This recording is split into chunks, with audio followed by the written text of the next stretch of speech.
L'être imaginaire. Elle s'appelle Ursula, Ursula Vantardise. Elle a 90 ans et elle est polonaise. Elle a vécu ses premières années à Varsovie avec son père et sa mère. Ils sont arrivés en France lorsqu'elle avait 5 ans. Elle est croyante et pratiquante, comme beaucoup de Polonais. Elle parle le français et le polonais. Un peu de russe appris avec son père. Elle est l'aînée de 7 enfants. 7 filles. Très vite, elle a dû seconder son père, sa cadette, aider leur mère dans la prise en charge des petites sœurs. Elle a longtemps travaillé sur les marchés avec son père. Aujourd'hui, elles ne sont plus que 5 sœurs et leurs parents ne sont plus de ce monde. Elles ont toujours vécu ensemble et même à ce jour, elles vivent en face de la maison de retraite. Enfin, dans un pavillon pour personnes autonomes. Elle aime à croire qu'elle ne fait pas partie de la maison de retraite. Et pourtant, comme toutes les personnes âgées, elle est pleine de rituels qui rythment ses journées. La maison de retraite autorise les animaux. Guimauve, son chat, partage sa vie depuis 10 ans déjà. C'est un gros chat câlin. Elle a un sport. Son sport favori ? Le bavardage. Il devrait être reconnu comme une discipline sportive. C'est un entraînement quotidien qui occupe la totalité de ses journées et qu'elle pratique depuis 90 ans. Elle aime se rendre au marché au lever du soleil, à l'aube. La lumière est tamisée, les rayons du soleil ne sont pas encore présents. Elle préfère venir tôt pour profiter de l'ambiance qui règne. Ses yeux peinent à s'ouvrir, les odeurs se révèlent petit à petit. À cette heure-ci, elle est plus sensible à celle du café qui va l'aider à se réveiller. Petit à petit, les parfums se mêlent et s'en mêlent. Différentes senteurs, épices, émanent des étals. Autant de souvenirs qui lui rappellent son enfance. À chaque étal, elle se remémore un peu plus les temps passés à aider son père lorsqu'il était encore en activité sur ce marché. Ses yeux pétillent, telle une petite fille. Elle entend au loin les cris des enfants qui viennent d'arriver. Ces cris de joie s'entremêlent avec ceux des marchands qui finissent d'installer les étals. Les couleurs, les odeurs, les cris des enfants et des marchands qui s'agitent, telle une petite fourmilière. J'aime cette vie, j'aime la vie. Elle fait son tour, elle parcourt toutes les allées. Elle a bien quelques courses à faire, mais elle préfère errer dans les allées. Son estomac commence à grouiller. Il lui rappelle que ça va être l'heure de rentrer. Le temps passe trop vite. Elle s'apprête à partir et entend au loin « Tombola ! Grande tombola !» Elle s'approche, c'est la grande tombola de décembre. Un super lot, un voyage tout frais payé. 10 € le ticket. Elle hésite. Les fêtes de fin d'année approchent, sa petite fille doit lui rendre visite et elle n'a rien acheté. Elle regarde dans son porte-monnaie. Il ne lui reste que 40 € pour faire le mois. Elle a bien ses courses à faire. Mes courses, la tombola. Mes courses, la tombola. Et zut! Elle se lance. 4 tickets, s'il vous plaît. Ce mois-ci, pas d'extra. Ce sera des pâtes à toutes les sauces. Mais qu'importe, rien n'est trop beau pour sa petite fille. Plus jeune, elle avait de la chance au jeu. Elle espère que la chance ne l'a pas quittée. Appel au micro, le tirage est imminent. Le numéro 358 a gagné un voyage d'une durée d'1 an tout frais payé. Elle regarde son billet, elle l'a placé dans son porte-monnaie. Elle le déplie. Le 3, le 5, le 8. Et oui, 358, c'est bien elle qui remporte le voyage. Elle se précipite vers le stand, elle n'en revient pas.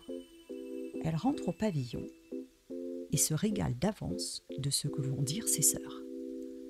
Le soir même, alors qu'elle se repose sur son lit avec Guimauve sur les genoux, elle ne résiste pas. Elle appelle sa petite fille pour lui annoncer le cadeau qu'elle s'apprête à lui faire.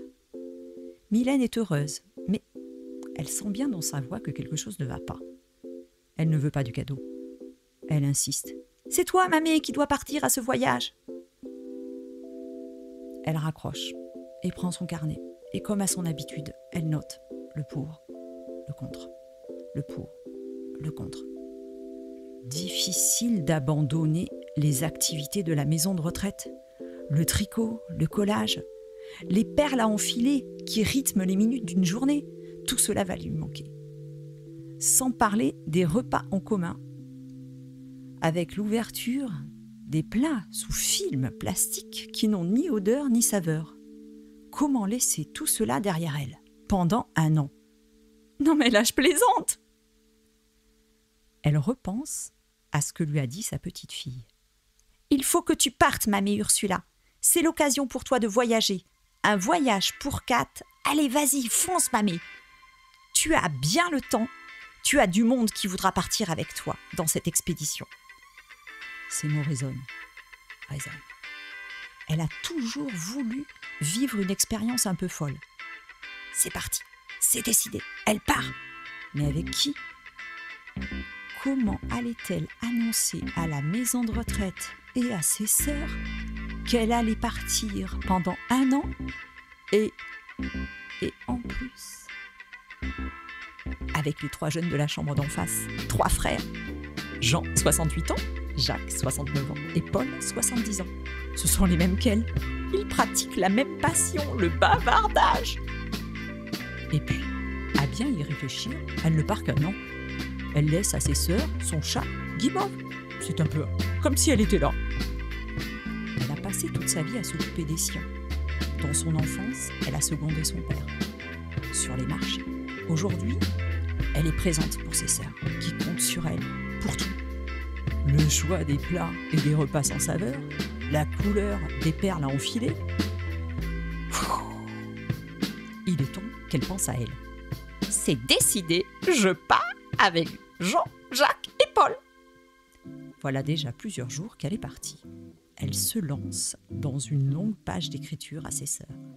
Mes chères sœurs, voilà déjà 1 mois qu'elle est partie.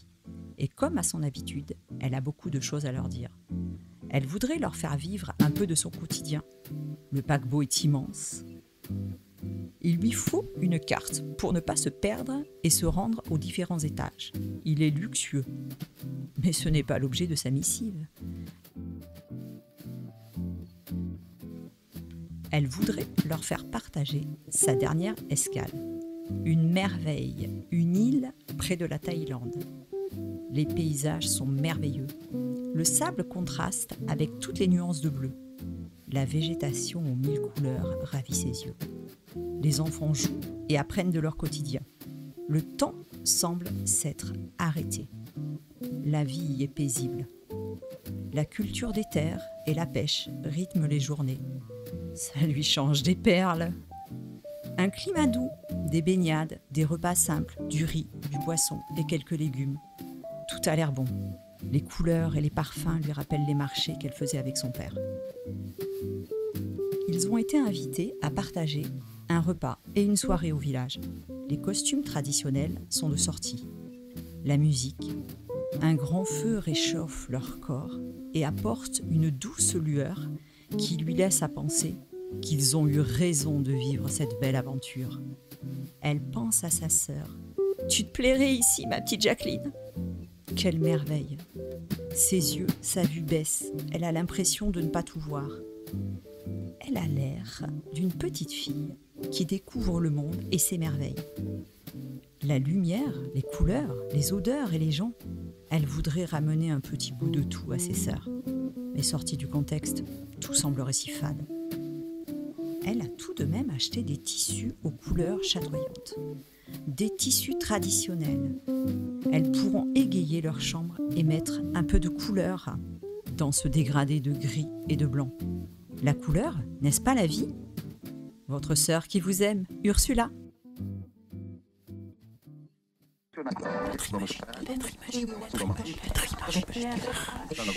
L'être imaginaire.